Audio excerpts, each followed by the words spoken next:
Division affiliation has been disavowed.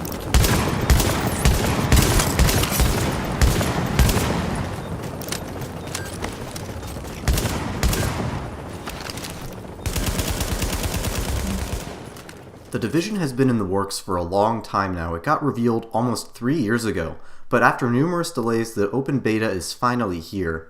I didn't get a chance to play the closed beta a few weeks ago, so this is my first time actually playing the game hands-on. I did watch some footage from the closed beta, and frankly I thought it looked pretty bad gameplay-wise. I saw boring shooting galleries and bullet sponge enemies that gave me Destiny flashbacks.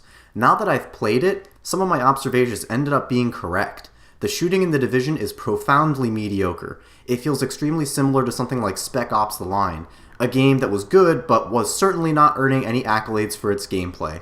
The enemies you fight are about as bland as you would expect from a lower budget Xbox 360 game. You've got guys that stick to cover and pop out so you can conveniently shoot them. You've got guys that charge you with baseball bats. Guys that have flamethrowers, but they have the reaction time of a newbie Counter-Strike player, so you'll probably dispatch with them before they ever get to use their flamethrower. And lastly but not least, you've got the infamous bullet sponge enemies that harken back to Bungie's Destiny. Those bullet sponges aren't fun to fight at all, and they don't seem to fit in with the Division's more realistic tone.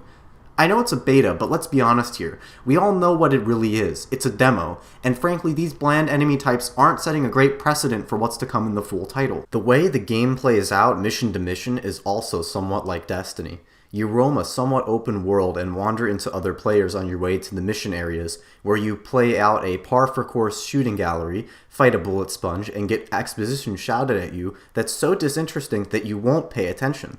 Word here is that Rhodes is a bit of a wild card. He's got the skills we need, but he's a little eccentric. Which is a nice way of saying he's a paranoid jackass.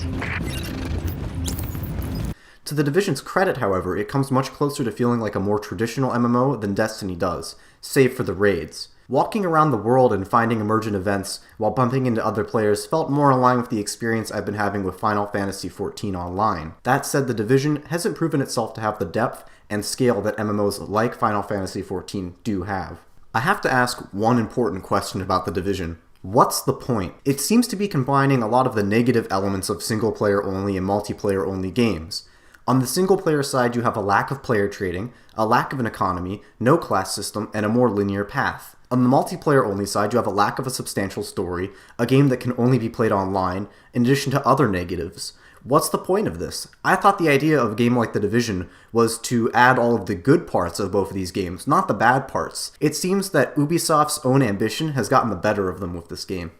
Now, one of the big selling points for The Division are the Dark Zone levels, which are an interesting concept on paper, but in practice end up being more similar to a GTA Online free roam session, where every player is being a dick just for the fun of it. Don't get me wrong, it certainly has its moments though, some of which I'll play in full shortly, but I begin to question the longevity of the Dark Zones. Stealing people's items and currency while making friends and enemies is a ton of fun, but is that going to be fun for a few months? A few weeks?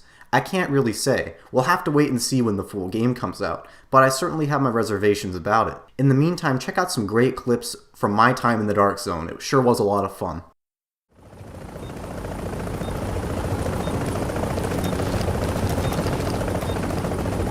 Ted.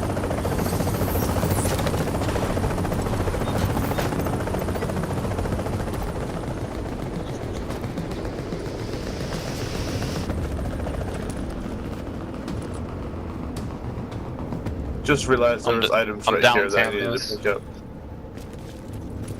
I'm down, buddy.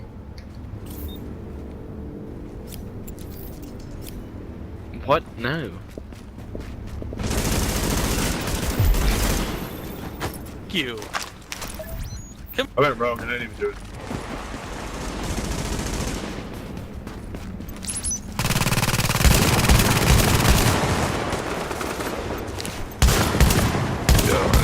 Up. Oh, what the hell? It's like way in this corner. No, he's got a team behind him too, so I gotta watch out for that. I have no idea who these people are. You guys just suck.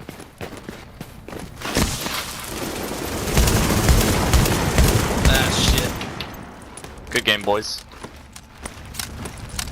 Thanks for having my back, boys. These people.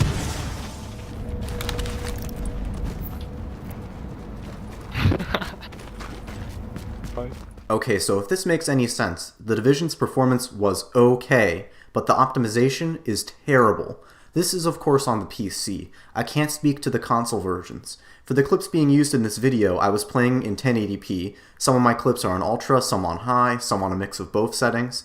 I settled with a mix of both because I'm not a huge fan of listening to my GPU cool itself. Like, holy fuck is this game poorly optimized. It's a decent looking game, but I haven't had anything tax my GPU as hard as this game has. Stuff like The Witcher 3 and MGS5 look as good, in some places better than Division, and are way better optimized. This is the one thing I hope gets fixed before launch. I'm not holding my breath for it, but I can hope. Overall, this open beta has confirmed some of my worst fears about The Division: bland shooting mechanics, bullet sponge bosses, and a general lack of energy and excitement.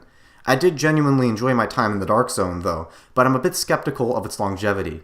I'm going to pick up The Division when it launches, mostly because of how heavily discounted it already is before launch on PC, but if you're short on funds, I don't think you'll be missing out on much here. If I get around to it, I'd love to do a full review of The Division, but until next time, thanks for watching. Bye. Accidentally jokingly shot someone once and then killed them because I didn't know how PvP worked. What was that? Or that it was even a thing. I don't think Shock's